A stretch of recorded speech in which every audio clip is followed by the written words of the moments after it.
I think we're at that human stage, at that age of Aquarius transition to where human beings have to become more for this next era.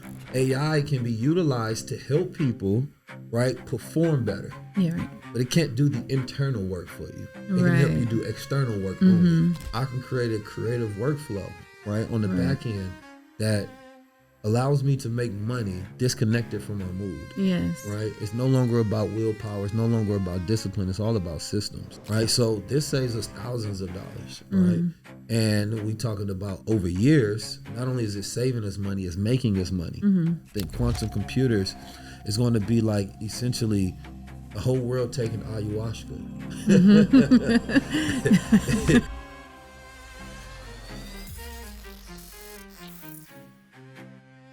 Welcome to ROI with AI, where we explore not only the return on investment with the tools that you use, but also the return on intention and how you use it to shape your world. We explore how leaders, innovators, and creators are using artificial intelligence to scale what they do and amplify who they are.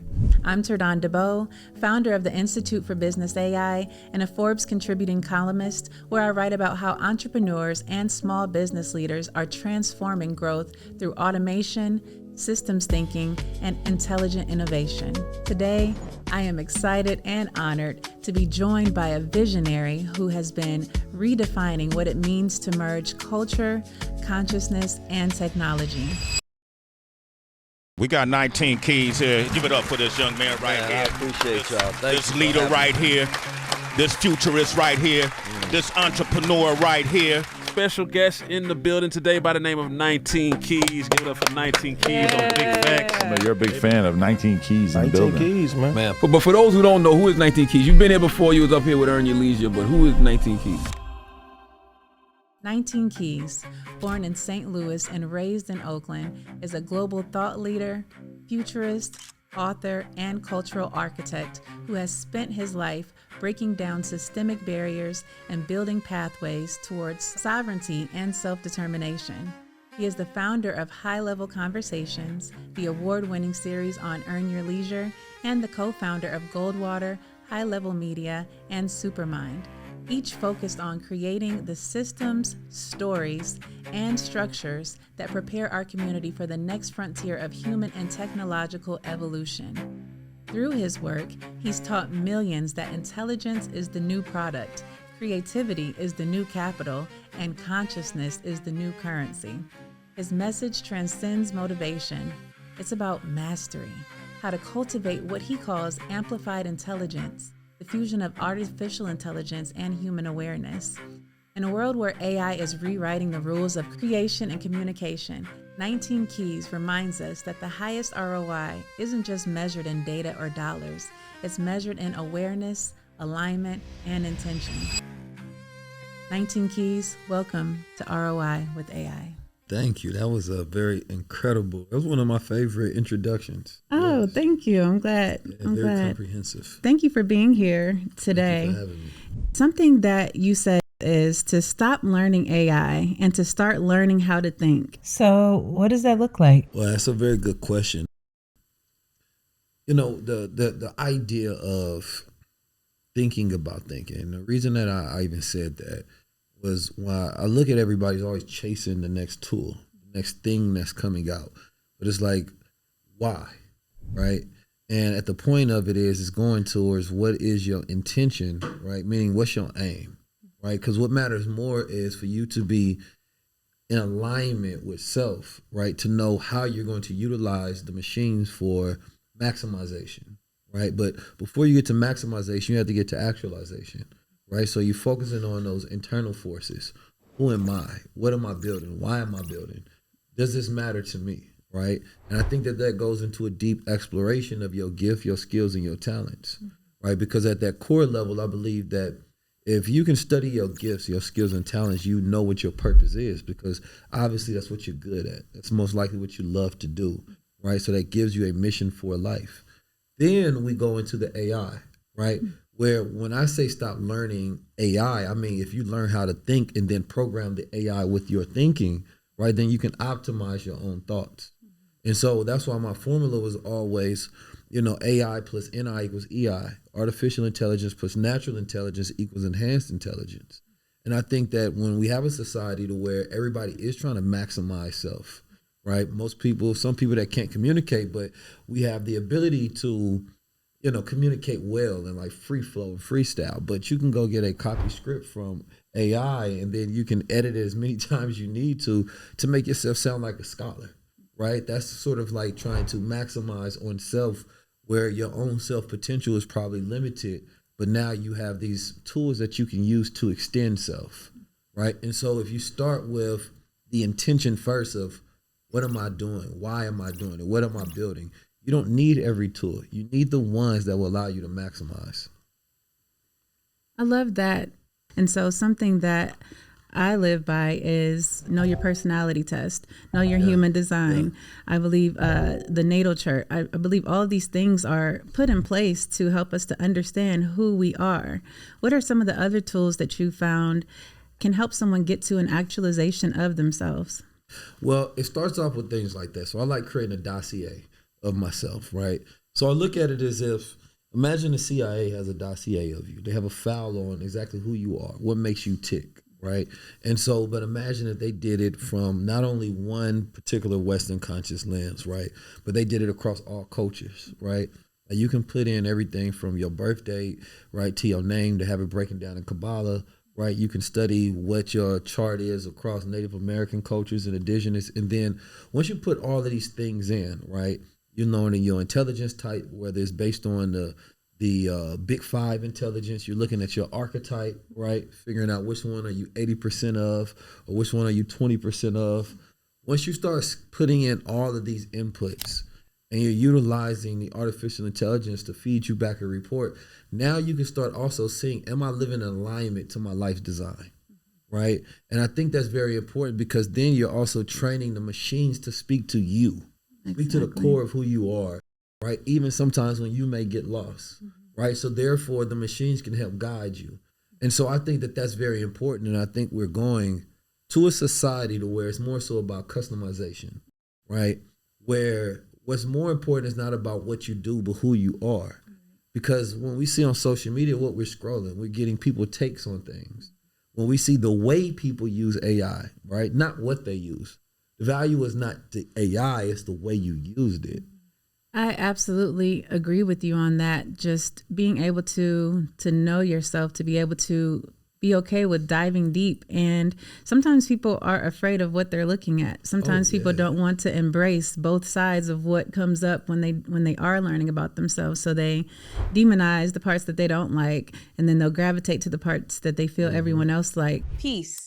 It's TJ, TerDawn's AI assistant. You just heard TerDawn and 19 Keys talk about building a dossier on yourself, your gifts, your skills, your blind spots, your patterns, using AI to finally see what you've been missing. TerDawn created an AI tool to help you do exactly that, the same one she's used with clients and students for real transformative results, because you can't program the machines until you know yourself. The link is below.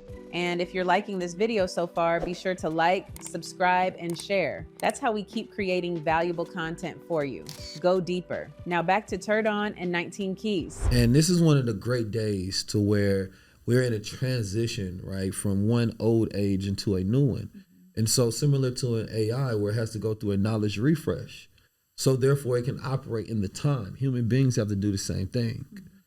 During the industrial age, right, in different times, we would go get jobs and work for people that had the machines. The machines allow people to increase their means, their production, right? Which allowed them to be able to get more capital, right? And to continuously roll and grow that. You go to a school, the school was built around this industrial age. You go to college, this gives you a degree. Once you take that degree, you take that piece of paper to somebody else and say, hey, I've been programmed with skills, hire me, right? It was permission based, right? Give me permission to work for you, right? Here's my resume. We no longer have to do that, right? A streamer can go online and just upload a video and decide his personality is enough. We're living in the permissionless society. And so people are searching for novelty, right? And if you can utilize this AI to help amplify some of your own novelty, right? From your perspective and your lens, that's when your identity becomes valuable because your perspective is something that others cannot gain. I definitely agree with you about that because we see it across every industry right now. The thing that I love is the more experience that you've had in an industry, the better prompting you can do for 100%. that industry. I look at someone with Sora, like myself. Yes, I have some film background, but I'm not a filmmaker. But a filmmaker would know exactly the terminology to use to get the exact output that they want to get because they have that experience, because they know themselves, because they know what they want to see. Right. Quick note, this conversation was recorded before March 2026. Since then, Sora is no longer available, but the AI video space moves fast. Alternatives like VO3, Kling, Cdance, and Higgsfield are doing incredible work right now. The tool changes, the skill doesn't. Back to the conversation. And then that's when, let's say you don't have the film experience, because it can go twofolds, but you can explain, right, the outcome in which you want to receive. And the better you can get, and that's why communication is a very important skill set, but to be able to communicate clearly, right? And I think you start from the outcome. This is what I'm intending to do. And when I'm talking to AI, I'm explaining it the way I think, right? Why am I telling you what to do? So you're sourcing information that's in route with my why, right? So if I'm saying, listen, I want to make sure that when I go lecture and I speak, I want people to leave with this feeling of empowerment. But specifically from this lens of, right, when I was in Columbus, Ohio, what is the average income in Columbus, Ohio? What are some of the pain points of things that people are dealing with, right? And somebody that travels around the globe, I have to do this everywhere, create a dossier. So I'm speaking from a specific lens of the people that I'm talking to. Otherwise, you start speaking generally, but not getting directly to those people. And so this AI allows me to buy back a lot of time because now not only can I just speak my intentions and to be able to get iterations of, right, correct knowledge that I can then utilize as insights to take actions on when I'm speaking to people, right? That's a whole research department. That's somebody that I would have to pay, right, full time to be doing research on the whim whenever I get a thought. Right. Right. So I think that being able to explain your intentions clearly, but in order to do that, you must have a level of self-awareness to know thyself. And then therefore you can program the machines and be essentially God of the machines. I agree with that. Something that you said is that we're in a time where imagination will be let loose on the whole world. Yeah. How do you see quantum computing expanding that imagination? And are we moving toward a collective creative consciousness? Now, that's a really good question. I think that most people are not ready for the idea of quantum computers, right? Because it's this idea of all dimensions being possible, everything all at once, right? And no idea will be left in the imagination, meaning that we get to see all things, right? It's not just in our third eye that lights up, it's in our two eyes, right? And when nothing is left to the imagination, what does that do? What is there left to imagine at that point, right? I think that's when human beings are ready to go to another stage, right? There's things that we haven't experienced in our time, which is collective consciousness. We will yearn for that, and that yearning becomes willfulness. And I think that when we start talking about quantum computers, I think what they're going to do is take a lot of the things that we've intuitively thought, right? Or a lot of things that ancestors and Native American and indigenous cultures have had as beliefs, and they're going to prove it. Right? And it's no longer going to be limited by the constraints of science, because science is always, folding every single day because there's a new theory that has now been pushed aside. I mean, we currently have a unidentified, if you will, object flying to Earth 3-1 Atlas that scientists cannot conclusively confirm what it is or what it isn't. Right? And so I think we're at that human stage, at that age of Aquarius transition to where human beings have to become more for this next era. Systems are not only falling, right, but what are they becoming and what are they going into? So I think that we've dealt with a time of deconstructionism, and I think quantum computers is going to be like essentially the whole world taking ayahuasca. Internal things that we've thought, experiences that people have had on shrooms and acid will now become reality, right? It's so funny you say that, because after my experience with ayahuasca, I'm like, I wish everyone could take this. But what you're saying, you're saying is true. We're going into an age in which the veil is being lifted for that to happen. And that means people need to think higher, right? In this age, higher consciousness is a necessity. You know, it's a necessity like air and water, because otherwise your brain and your ability to think of yourself will be so limited that I think it will fracture people's mind, and mental health states will go, right, even more chaotic. Yeah. So you have to have the capacity, and you have to expose yourself to more. You have to think even bigger, right? And I think that people are not giving themselves great enough journeys for these billion-dollar tools that they have. And I think we're thinking too small for the age that we're living in. So there's a limit on human imagination right now, which is an oxymoron. There is a limit on the imagination, but something that you said that I find to be true is that there is limitless knowledge right now. There's limitless technology as well, but then the imagination is limited.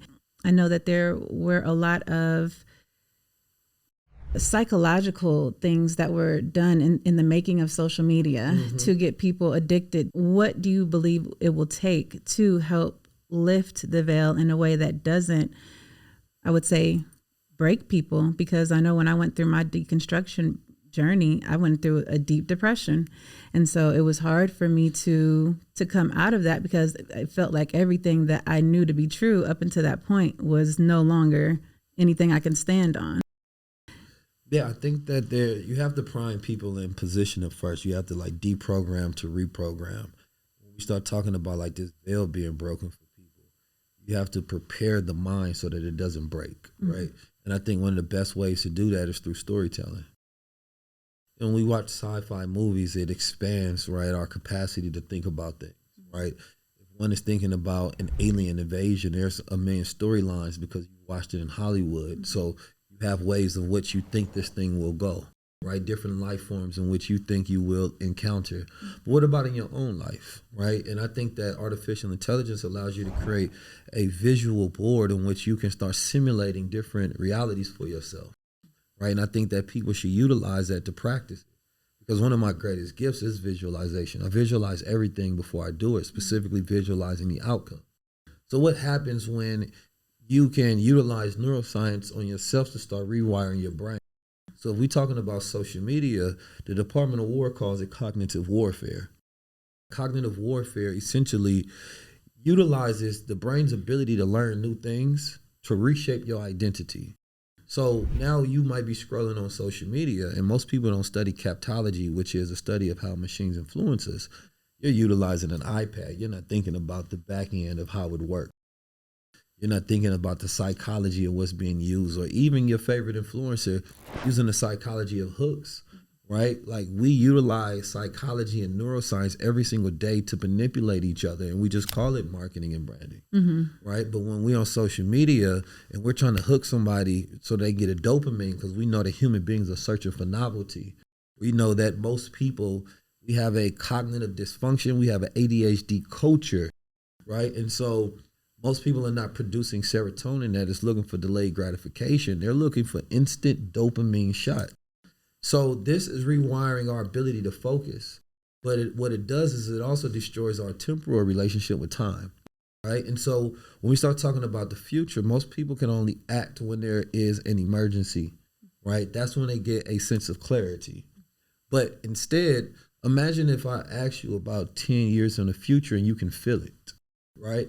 And so when we're talking about utilizing AI to like break a lot of the spells that people are under so it doesn't fracture their mind, I think it's being able to use it in a way that allows people to feel the future, to feel these different timelines. As a futurist, what you do is you place yourself in the future and you imagine the outcome many different ways. So by the time it happened, you've already experienced it. The difference between futurists and everybody else is that you feel the future as if it's now, so you acting now. So by the time it does come, the reason I've been speaking on AI for almost 10 years now is because in talking to people about and teaching about skill sets that one would need in this time, 5-6 years ago, because I felt it as if it was today already, right?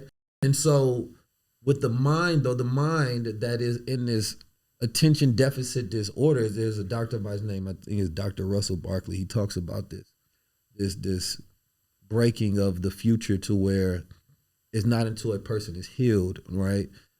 And they're not going through trauma, they're not going through poverty, they're not going through all of these things, then they don't have to wait till the future is smacking them in front of their face. Right. So as we talk about unlimited information, but we have limited execution because most people cannot organize themselves to get themselves to do what they know. So you have a large society of people who have a lot of information, right? But the executive brain, the neocortex, is not organizing itself to take action. So what we have is a performance issue, right? And so AI can be utilized to help people, right, perform better. But it can't do the internal work for you. It can help you do external work only. And that's good. That's good. And that's so true. Is a lot of people, they see the tools, they get distracted by the shiny object syndrome. They go in with no plan, and then they can't really calculate whether it's working or not. And then again, they become the product of the software company or the AI company that is selling them the tools. And so when it comes to return on investment and return on intention, you said that focus, deep work, and execution are the new wealth. How has AI specifically helped you buy back time or collapse production timelines in measurable ways? Yeah, I would say as somebody who is a global lecturer, speaker, as a thought leader, it saves an immense amount of time when it comes to research, number one, right? My first research tool I like to use was Perplexity. Right, I use Notebook LLM a lot now because I'm always uploading my videos and things of that nature in there, and it's basically being able to talk to my second brain. Right, that saves me a lot of times when it comes to workflow. Right, when it comes to being able to produce presentations, I can use Beautiful.ai. Of course, I can utilize Canva. Right, this not only I don't have to spend the money on it and hiring somebody, I can get it done in a customized way in which I want to. Right. And so now when I'm thinking about allocating time to do particular tasks, it's not the same. And I think that it's about reworking the workflow itself, not even just optimizing it, right? Where you take a step back and saying, okay, what does it look like now that I have access to all these things? But I also use it to learn myself a lot, right? So I'm going to do less typing and prompting and more speaking, right? Because it allows me to easily flow. Then I'm utilizing something like posts daily, right? Because I can program posts with my intentions, and every single day is giving me a brief in the morning, keeping me aligned with my progress. Right. Because the goal is to look at your process. Most people can't produce their goals, right? Because they're constantly looking for dopamine instead of having that serotonin producing that delayed gratification. So when I'm waking up every single day and I'm getting a notification that I got a new post, right? It's keeping my ideas alive, right? It's letting me know whether I can move past this thing that it's informing me on, right? Like I'm building out a digital nation right now, and I'm getting a report on it. And so if I read that report, and then when I'm done doing this, I take action, then I got to go to post and say, okay, now I want you to look up this. The next day, it will continue to give me a report on what I need to do next. So it's allowing me to stay in step. And so you got to think of it. I just think about if I hire a human being to do that same thing, what would be the cost? And it will be very expensive asking somebody to give you a research report every single day on something that you need to, take action on. Go ahead. Now, I was just going to say with that, though, and this is where I caution people, because I do think that there is a cost to where you may feel like you're getting smarter, but what happens is you're just remembering things, but you're not retaining anything, right? And then that memory is short-sighted because you ask somebody about that same subject that they seem like an expert in a month ago because they made content on it. They have no insights on it later, Right. It goes in and out the mind. And that's where after I learn, I'm always reflecting, right? Reflection, I think, is very important. Thinking about how you're going to use the information, right? This gets you back intentional. You know, the word sin in Hebrew means to be off target, right? And so when we're talking about aligning our intentions with our attention, right, then we can take action. And so when we have an entire society of people that have a performance issue, right, you're going to spend so much of your life thinking about things that you never do, living in your potential, right? And comparing yourself to other people who do, thinking it's impossible for you. Right. And so as much as we even talking about artificial intelligence is really about our cognitive abilities, and that's where externalization comes in deep, right? Use the AI to give you consistent updates and notifications specifically for performance, right? Externalization is just taking things that are internal and making them external via speaking, right? I might have it create me a manifesto on something, a lecture, right? I want to see it consistently, but then understanding that you can't be staring at screens all the time. Right. You have to go analog. You have to touch paper. This locks it into your senses. Absolutely. So this is where we're talking about having an old world relationship with new world technology, right? I think is key so that people have those KPIs, right, and get to that point of ROI. I agree with you so much on that because I call it like a rhythm. So I go into a rhythm of I'll intake a lot of information and then I'll be out in nature for 5 to 10 miles walking every day. Yeah. And I allow like myself to process what I've actually taken in and then allow inspiration to come from how can I execute it? How can I apply that to what I'm doing? And being able to be in nature and being able to, something that you mentioned in another podcast is not setting an alarm. I don't set an alarm, just being able to naturally wake up and to be able to get into the flow of the day, I believe is very important and a part of knowing yourself and knowing how you operate. Like I know I only take meetings from Tuesdays to Thursdays from 11 to 4 because that's when I have the energy for that. But to just be in a flow state so that you're taking, like you said, the information and being able to execute it in a way that is efficient. Yeah, I think that goes towards capacity, right? Like my 3 is clarity, capacity, capabilities, right? And what we've been talking about a lot of is intentions getting to a point of clarity. Once you have clarity, you know exactly what you should be doing right now, right? Then we go into our capacity, but what do we have the cognitive bandwidth to do, right? And so most people should probably be focusing on those 2 first, right? Utilizing the AI to get to a point of ultimate clarity before you even move over. Because a lot of times we're looking at that point of performance, maybe you're capable, you have the gift, skill, and talent, but do you have, right, the ability to produce? Do you have the capacity? And we're similar to our cell phones when we run out of memory, right? And so once we do that, we can't upload things, we can't download things, we can't even take a picture. Right. What do you have to do? You have to declutter. Same thing as a human being, declutter your mind. Right. Right? We have to connect to a higher source. Those are our rituals, things that give us energy, right? Which would be Wi-Fi for a phone, right? Or plugging it into a charger. Absolutely. And so those are important things during this intelligent age. I agree. In your brands, high level media, Supermind, or Crown Society, where has AI reduced overhead or increased efficiency? What's one number that surprised you? I think one important thing is through copy, through art, design, because we use a lot of B-roll.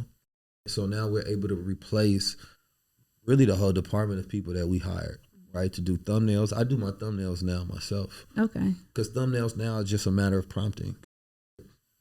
Art design, right? And then typically when I get a really good style, I'm keeping a tab for that, or I create a GPT for it so that I can consistently go back to that art direction, right? So we would do then B-roll, and B-roll we have to go into existing B-roll, but there wasn't a lot of black B-roll, right? So we did not have the ability to do that. So now we speak on things, but we couldn't always find a match. That increased time. So now we hiring a whole person to just go search for a B-roll that can fit.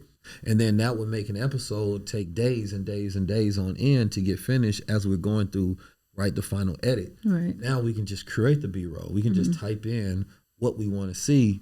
We get that video in a few seconds and then we upload that, right? Or we can use something like Hey Gen to where we can just type in an idea for a story and it would generate a whole entire video. Right.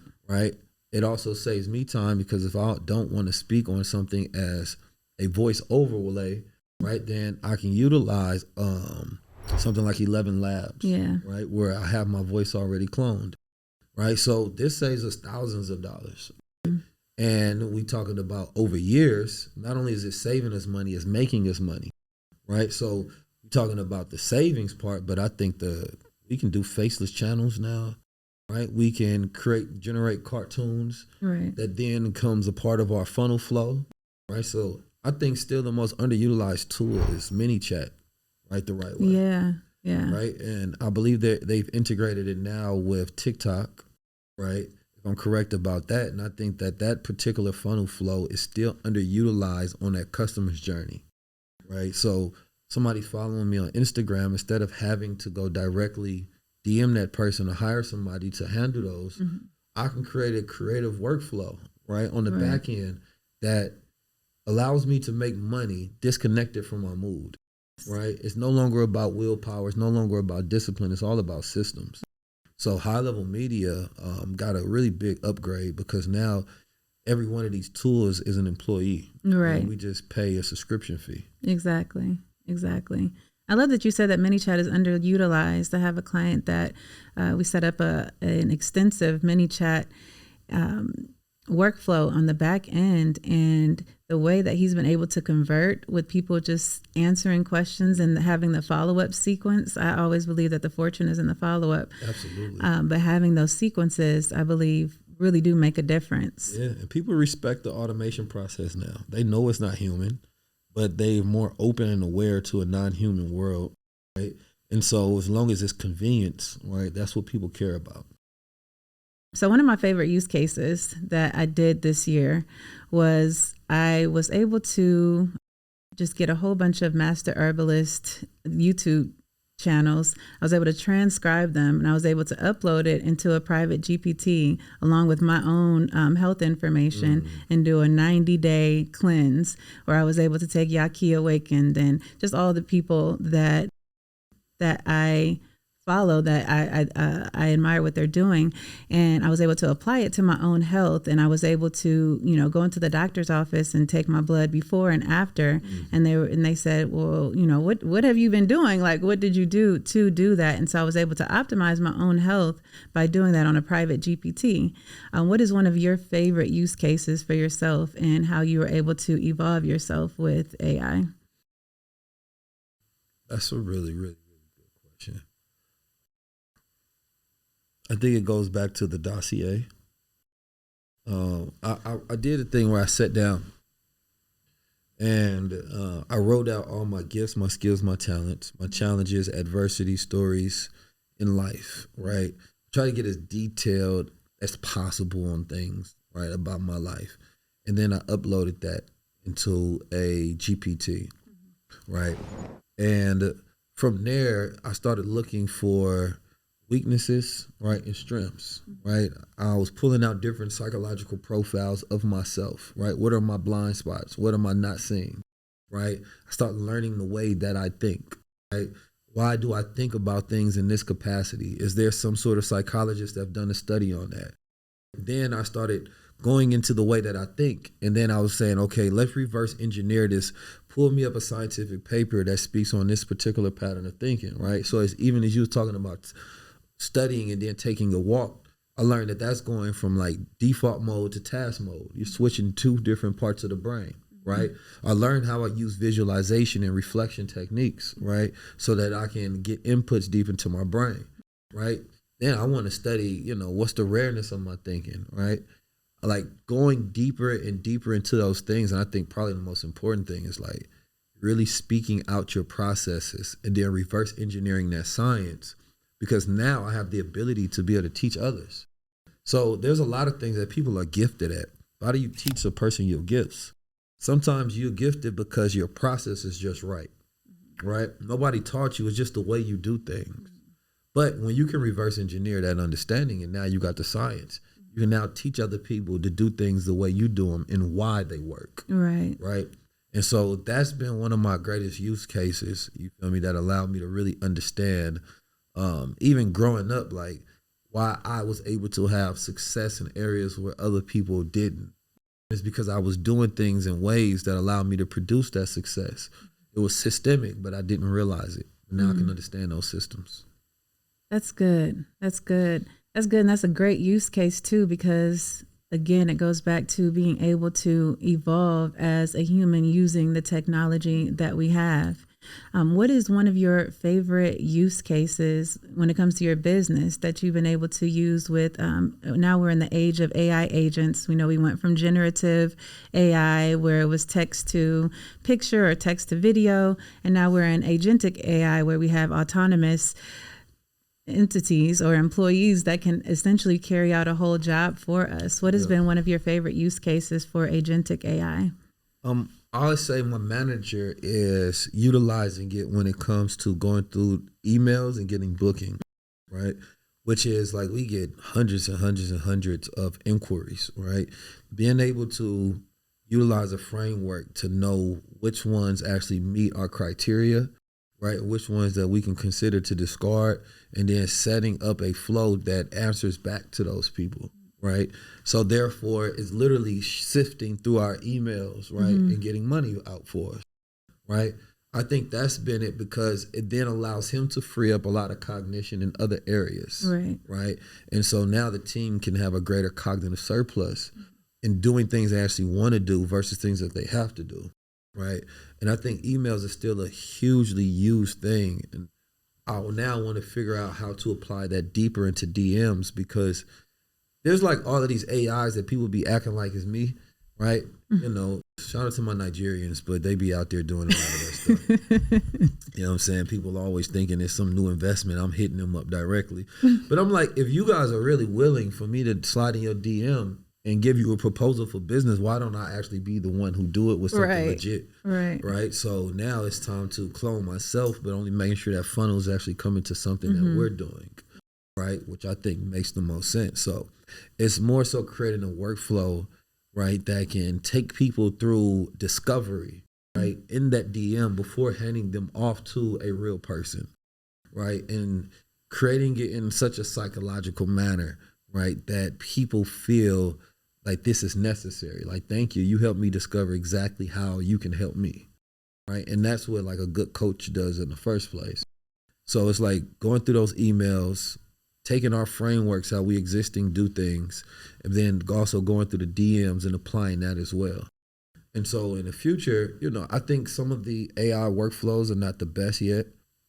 I think that they're more in the conceptual phase still, and I'm kind of waiting for them to improve. Even with NAN, I think it could be a lot better, right? So once that get better, then we can take a lot of our workflows and plug them in.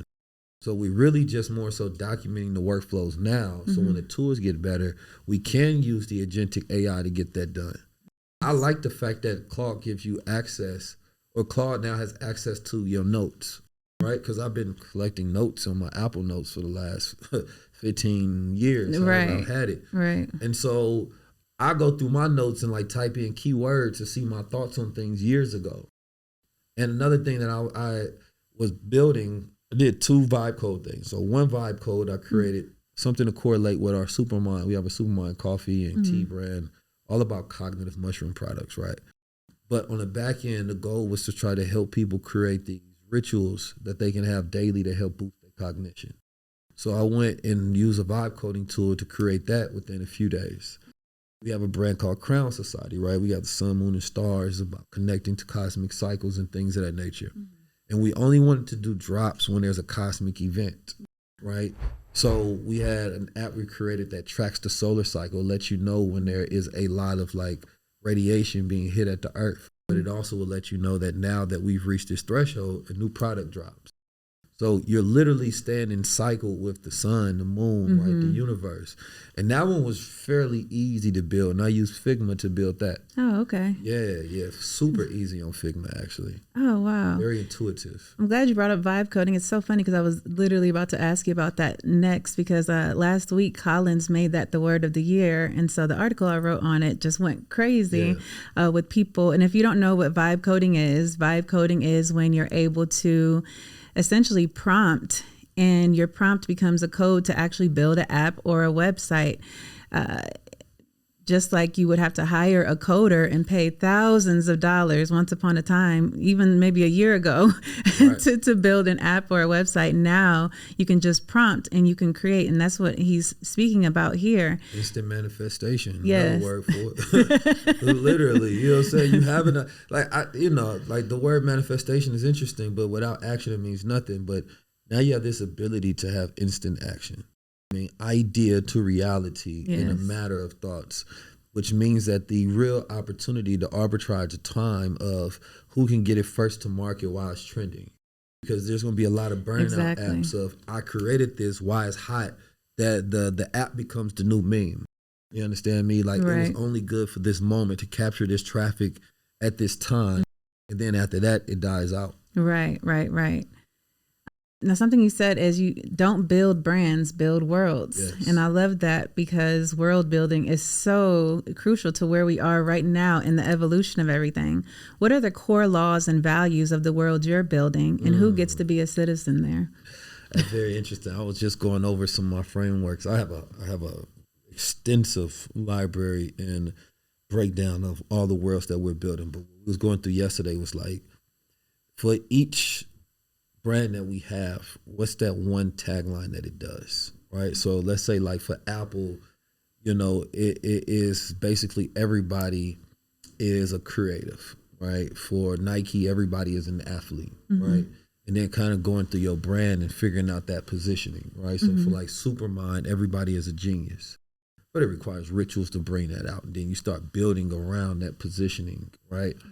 For 19 Keys, everybody is conscious. You understand me? But how do you build that out for a person, right? And you can do that almost for every single brand, but you have to start with a core, right? And I feel like these kind of give you core positioning. Then we kind of go into the story. So look at it as if your brand was a movie, right? And I look at mine kind of like it's a mixture. Some of my favorites is like James Bond and Malcolm X. Right, the coolness of James Bond, the access to resources of James Bond, but the mission of Malcolm, right? And so I would tell my team sometimes if you don't see James Bond, you know what I mean, doing it, or Malcolm X doing it, then I'm not doing it, right? Specifically when you're creating like visual content, right? Would they be in this world and why not? But it gives you a context and a framework to start thinking of. Why? Because in the James Bond world, there's places that you wouldn't see him show up, right? He's not going to be wearing baggy jeans ever. Right. They just don't fit in his world. It's going to be cut and tailored. There's certain associations that would never be there in that world. When he's drinking coffee somewhere, is it in Starbucks or is it right at a nice coffee place in Italy somewhere? Right. So same thing when you're talking about Malcolm X, right? Like, you're going to think of a more moral brand, right? More righteous, right? But it's like, if it doesn't show up in their world, it doesn't show up in mine, right? And that just puts people in a framework of knowing how to create in context, right? Then we go into archetypes, right? How are you building this? What type of brand is it? If it's a premium brand, right? Then that means the association should always be with things that are premium, right? The background should speak context before the words have to say anything, right? Right. When we pick in the color psychology, I use an app called Cosmos, right? I love Cosmos. I know some people use the other one, but I like it because you can get the mood, you get the texture, you get the feel, right? So I'm always mood boarding these things, but more so texture boarding. Like, what does the world feel like? Yes. Right. And so once you're doing that, you're then kind of going across the different touch points of that brand, right? So there's some things I need to fix in some of the brands now where it's like I need the email to feel like the Instagram to feel like the show.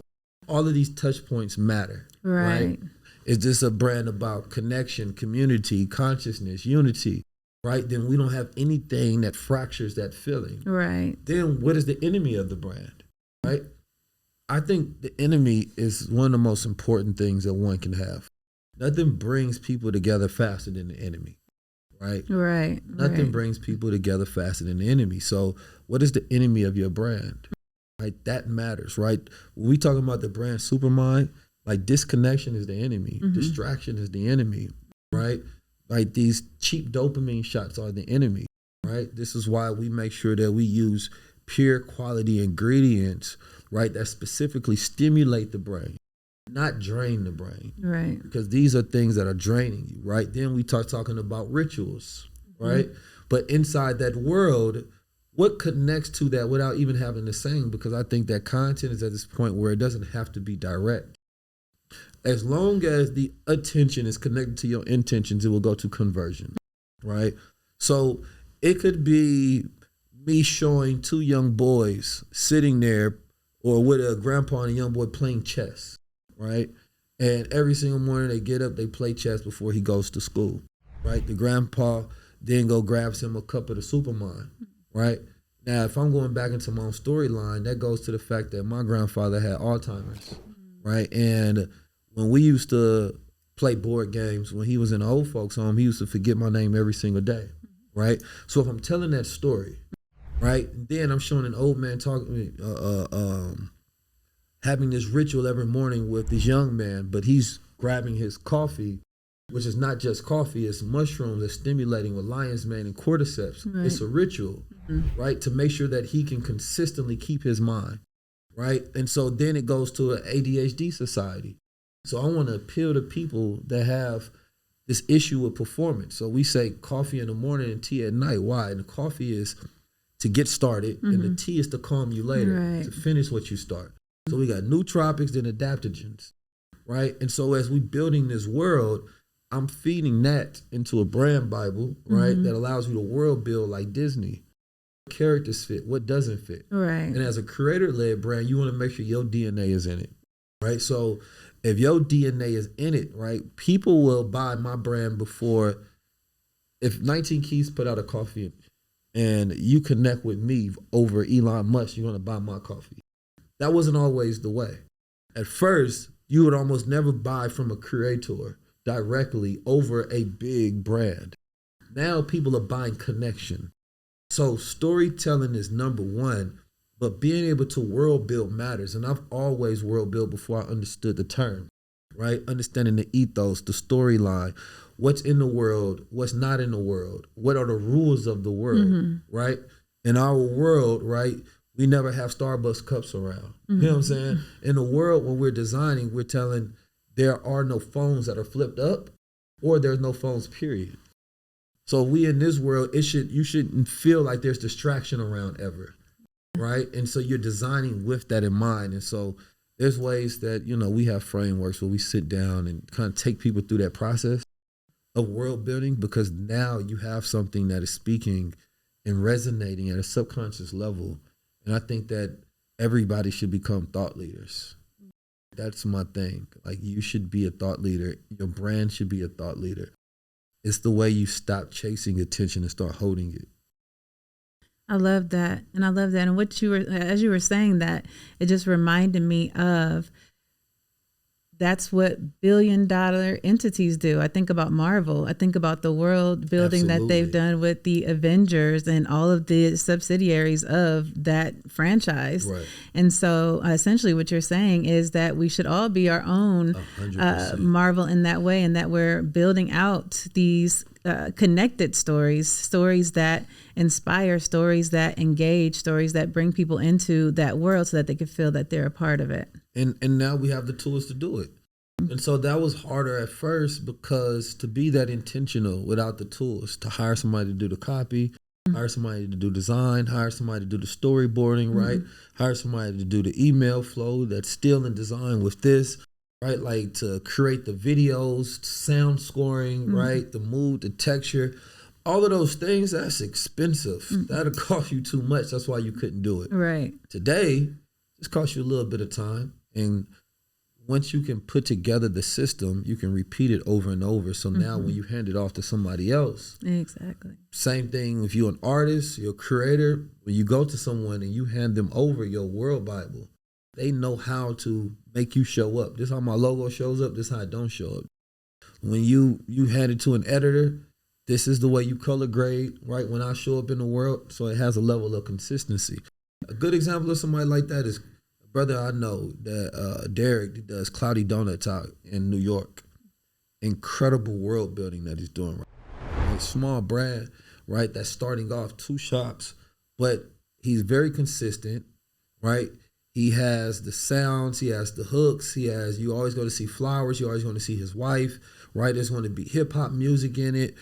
It feels like this familiar movie that's happening, right? With somebody that you know that got their life together, that's doing the right thing. And it's like makes you want to be a part of the movie. So now you're pulling up. You can be in the scene. Right. Right. Okay. Well, thank you so much for just the wealth of knowledge that you have, for the value that you've added to the conversation, for the expansion that you're doing in the world that you're building and in the world that we're all in as well. If there are any other words that you would like to say to business owners who are on the fence about integrating AI, utilizing AI, what to do next, that's the camera over there. What would you tell them? AI is a performance enhancement. And if you think that you're in competition, right, in this marketplace, and similar to where if we were in sports and it was legal to do, right, PED, and you're the only person not doing it, what is your intention to be in business if it's not to be in first? Now, you can forget your ideas of what you believe is correct or incorrect. We're saying that you're at a disadvantage because everybody else is using it. The smart ones are trying to be in front, right? When you're in business, right, business is activity of life, right? Your goal is to produce value. In that value, you hope to be in the black to produce profit. If you have something that gives you an unfair advantage, right, you have a moat, right? And if we have artificial intelligence, every single people in their time got wealthy by understanding the time, using the tools of their time. There's too many people holding on to an old world. It has nothing to do with the fact that you have a dislike for artificial intelligence. Most of the time, there's an insecurity on learning something new, right? I think the biggest skill that you should probably learn is learning how to learn, so that you get more comfortable, right, with refreshing yourself with new tools and new ideas and updating. So now that you're picking up these things, you're less fearful of them because you're more aware of them, right? I've been studying AI for the last 10 plus years, but more importantly than that, I've been programmed into understanding AI throughout cartoons, throughout movies. And what I had to realize is that I needed to rewrite the story in my own head, right? We are now in this future to where automation is here, robotics is here, right? And your business model, it needs to be resilient enough so that it has a future, right? Otherwise, somebody utilizing AI will try to figure out how to put you out of business because that becomes their new business model. How do I make you outdated because you did not want to switch, similar to people when social media came and they said, I don't know about the internet, right? Then all those brick and mortar stores had to go get them a Shopify store, right? Then people didn't want to use AI. Then they seeing people utilizing mini chat and they start asking, how come you getting these particular outcomes? Well, I'm utilizing the tools available to me. Use the tools available in your time to build. It is that simple. Thank you so much. That is powerful, and that is what I believe business owners need to hear right now, especially even if you don't know where to start where you are. Use what you have and start now. Before we wrap, I want to leave you with this. Conversations like this aren't just about what's possible with AI. They're about what's profitable and purposeful when you align intention with intelligent execution. If you're a business owner, a professional, or an organization that's ready to learn not only which AI tools to use, but how to execute them for the highest measurable ROI, join me for our free training. Inside, I break down the exact frameworks we use for the Institute of Business AI to help leaders automate systems, scale sustainably, and build the future of work without the overwhelm. The link is in the description below. And if you want to stay connected to more conversations like this, ones that explore both the return on investment and the return on intention, make sure you click subscribe, like this video, and turn on notifications so that you never miss an episode. I'm TerDawn DeBoe. Thank you for watching ROI with AI. Until next time, remember, the future isn't automated, it's amplified.